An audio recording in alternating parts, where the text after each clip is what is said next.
வணக்கம் நேயர்களே, மருத்துவ நிகழ்ச்சியில் வாரந்தோறும் வித்தியாசமான தலைப்புகளில் நாம் சிந்தித்துக் கொண்டு வருகின்றோம். இந்த வார மருத்துவ நிகழ்ச்சியில் தமிழகத்தினுடைய பிரபல மருத்துவர், அகச்சுரப்பியல் நிபுணர் டாக்டர் திரு கண்ணன் அவர்களை சந்தித்திருக்கின்றோம். அநேக விருதுகளுக்கு சொந்தக்காரர், ஸ்ரீனிவாசலு நாயுடுனுடைய விருதை பெற்றவர். அதே போன்று குஜராத்தில் உள்ள பல்கலைக்கழகம், அதாவது ஆயுர்வேதிக் பல்கலைக்கழகத்தினுடைய தங்க பதக்கத்தை வென்றவர். வேர்ல்ட் ஹெல்த் ஆர்கனைசேஷன், உலக சுகாதார நிறுவனத்தினுடைய கல்விக் கொடையை 1982 பெற்றவர். ஆகவே அவரை நாம் இப்போ சந்திக்கிறோம். டாக்டர், அறிவியல் மருத்துவம் என்றால் என்ன, அதை பற்றி இந்த வாரம் நம்ம பேச போகிறோம். குறிப்பாக நோய் என்றால் என்ன டாக்டர்? இந்த டிசீஸ் அப்படின்னாவே நோய் என்பதற்கு பலர் பல விளக்கங்களை கொடுத்திருப்பார்கள். ஆனால் என்னை பொறுத்தவரை நோயை பற்றி நாம் தெரிந்து கொள்ள வேண்டியது என்னவென்றால், மனித இயக்கத்தில் தற்காலிகமாக ஏற்படும் ஒரு தடைதான் நோய். அது ஒரு குறிப்பிட்ட உறுப்பில் ஏற்படும் பொழுது அந்த உறுப்பில் நோய் ஏற்பட்டதாக கருதுகின்றோம். ஒரு செல்லில் அது ஏற்படும் பொழுது அந்த செல்லில் ஒரு நோய் இருப்பதாக கருதுகிறோம். இந்த தடங்கள் நிரந்தரமாகிவிட்டால் மனிதன் இறந்து விட்டான் என்று கருதப்படுகின்றது. இதுதான் என்னுடைய எளிய ஓமை என்று கருதுகின்றேன். பார்த்தீங்கன்னா அந்த நோய்க்கான அறிகுறிகள், அதாவது சிம்டம்ஸ்ன்னு சொல்லுவாங்க, அது எப்படி டாக்டர் நம்ம ஐடென்டிஃபை பண்ணுறது? எப்பொழுது நோயை நாம் ஒரு இயக்கத்தின் தடங்கள், தற்காலிகமான தடங்கள் என்று புரிந்து கொண்டோமோ அப்பொழுது நோயின் அறிகுறிகளை பற்றி புரிந்து கொள்வது எளிதாகிவிடுகின்றது. நோயின் அறிகுறிகள் எந்த உறுப்பு பாதிக்கப்பட்டிருக்கின்றதோ என்பதை பொறுத்து வெளிவருகின்றது. கிட்டத்தட்ட எல்லா நேரங்களிலுமே நோயின் அறிகுறிகளை பற்றி நோயாளி தான் தகவல் கொண்டு வருவார். உதாரணமாக, ஒருவருக்கு காய்ச்சல் அடிக்கிறது என்றால் அவர் எனக்கு காய்ச்சல் அடிக்கிறது என்று வந்து சொல்லிவிடுகிறார் நம்மிடம். அதே போல கண்கள் மஞ்சளாக இருக்கின்றன, எனக்கு மஞ்சக்காமாலை இருக்கலாமோ என்ற ஐயத்தோடு தான் நோயாளிகள் வருகிறார்கள். எனவே இவற்றை நாம் நோயாளிகள் அறிந்த குறிகள், அதாவது அறிகுறிகள் என்று அழைக்கின்றோம். அதே நேரத்தில் மருத்துவர்கள் கண்டுபிடிப்பவற்றை தெரிகுறிகள் என்று வழங்குகின்றோம். டாக்டர், தெரிகுறிகள் அப்படின்னு ஒரு புது வார்த்தை, தெரிகுறிகள்னா என்ன டாக்டர்? தெரிகுறிகளை எவ்வாறு நம்ம பயன்படுத்த முடியும்? அது வேண்டுமென்றே தான் ஒரு புதிய வார்த்தையை நாங்கள் செய்திருக்கின்றோம். மருத்துவர் பரிசோதனை செய்து தெரிந்து கொள்வதை தெரிகுறிகள் என்கிறோம். ஏற்கனவே நான் சொன்னேன், பரிசோதனைக்கு பிறகு வரக்கூடிய விஷயங்கள் வந்து மருத்துவ பரிசோதனை, அதாவது மருத்துவ பரிசோதனை சாலைக்கு சென்று பண்ணக்கூடிய பரிசோதனைகள் அல்ல. மருத்துவரே நோயாளியை பார்க்கும் பொழுது, இப்பொழுது மஞ்சள் காமாலை இருக்கலாம் என்று ஒருவர் வருகிறார்.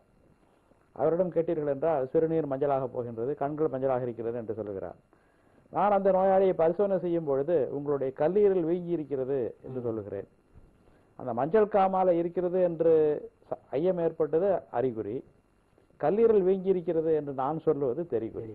இந்த தெரிகுறிகளுக்கு அப்புறம் பரிசோதனை சாலைக்கு எப்போ வந்து ஒரு நோயாளி வந்து போகணும் டாக்டர்? அதாவது ஒரு மருத்துவர் தெரிகுறிகளை கண்டுபிடிக்க பல முயற்சிகளை செய்கிறார். கண்களால் பார்க்கிறார், கைகளால் தொட்டு பார்க்கின்றார், தட்டி பார்க்கின்றார், ஸ்டெதாஸ்கோப் போன்ற சில கருவிகளை வைத்து பார்க்கின்றார். இத்தனைக்கும் மேலாக ஒரு நோயை உறுதி செய்வதற்காக சில பரிசோதனைகள் தேவைப்படுகின்றன. அப்பொழுது நோயாளி பரிசோதனை சாலைக்கு அனுப்பப்படுகின்றார். சில நோய்களில் பரிசோதனை சாலைக்கு நோயாளியை அனுப்புவதில் எந்தவித பயனும் இருப்பதில்லை. எடுத்துக்காட்டாக, ஒரு நோயாளிக்கு வெறி நாய் கடித்து ஒரு வியாதி ஏற்பட்டிருக்கின்றது. அதை கண்டுபிடிப்பதற்கு எந்த பரிசோதனை சாலையாலும் முடியாது.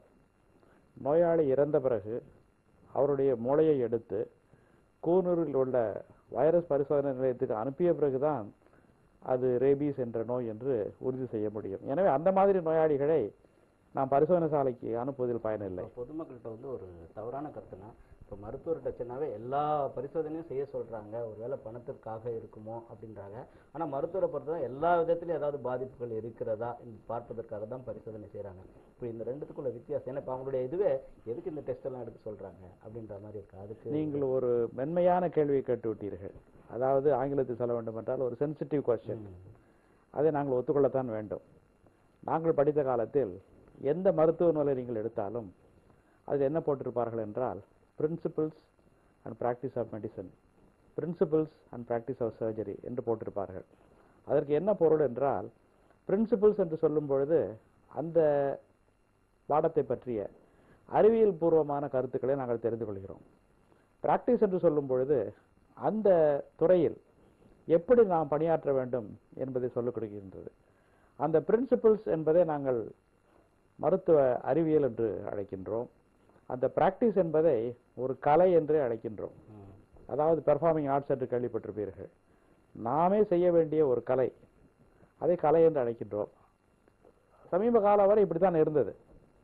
ஆனால் இன்றைக்கு நான் ஒரு நூல் எழுத வேண்டும் என்றால் இந்த தலைப்பு பத்தாது, நூல் விற்காது. ஏனென்றால் principles, practice and business of medicine என்று எழுதினால் ஒழிய அந்த நூல் விற்காதுன்னு எனக்கு தெரியும். அதை நியாயப்படுத்த பல மருத்துவமனைகள், கார்ப்பரேட் மருத்துவமனைகள் இருக்கின்றன. அதை நியாயப்படுத்த மருத்துவர்கள் கூட இருக்கின்றார்கள். அதை நியாயப்படுத்த மேலை நாடுகளில் இந்த மாதிரி நடந்து கொண்டு இருக்கின்றன. எனவே அதை நாம் அதிகமாக பேச முடியாது.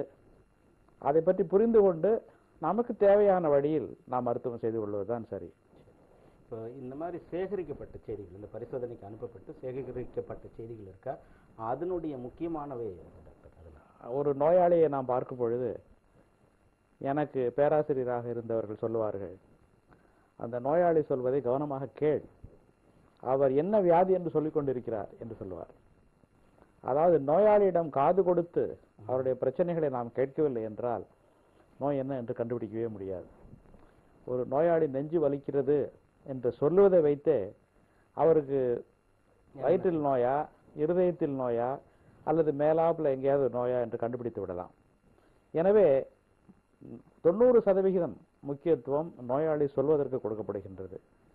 மிச்சம் இருக்கக்கூடிய 10% பாதி நாம் கண்டுபிடிக்கும் தெரிகுறிகளுக்கு கொடுக்கப்படுகின்றது. மிச்சம் ஒரு 5% தான் அந்த பரிசோதனை சாலைகளில் செய்யப்படும் முடிவுகளுக்கு கொடுக்கப்படுகின்றது. என்றைக்காவது முடிவுகள் சரியில்லை என்ற ஐயம் நமக்கு ஏற்பட்டால் முடிவுகளை தூக்கி எறிந்துவிட்டு திருப்பி திருப்பி பார்க்க வேண்டும். நோயாளி சொன்னதை மறுக்க முடியாது. அந்த மருத்துவ பரிசோதனை சாலையில் இப்படி சொல்லிவிட்டார்கள், உனக்கு இதுதான் வியாதி என்று சொல்ல முடியாது. நோயாளி வியாதியை பற்றி தெளிவாக சொல்லுகிறார். ஏனென்றால் அவருக்கு பயம் இருக்கின்றது, தனக்கு நன்றாக வேண்டும் என்ற ஒரு எண்ணம் இருக்கின்றது. இந்த சேகரிக்கப்பட்ட செய்திகளை வைத்து நம்ம எப்படி நோயை அறிந்து கொள்வது? இன்டர்பிரட்டேஷன் என்ற ஒரு வார்த்தையை பயன்படுத்துவார்கள். நோயாளி சொல்வதையும் கருத்தில் எடுத்துக்கொள்ள வேண்டும். நம்முடைய திறனை பயன்படுத்தி நாம் கண்டுபிடிப்பதையும் கருத்தில் எடுத்துக்கொள்ள வேண்டும்.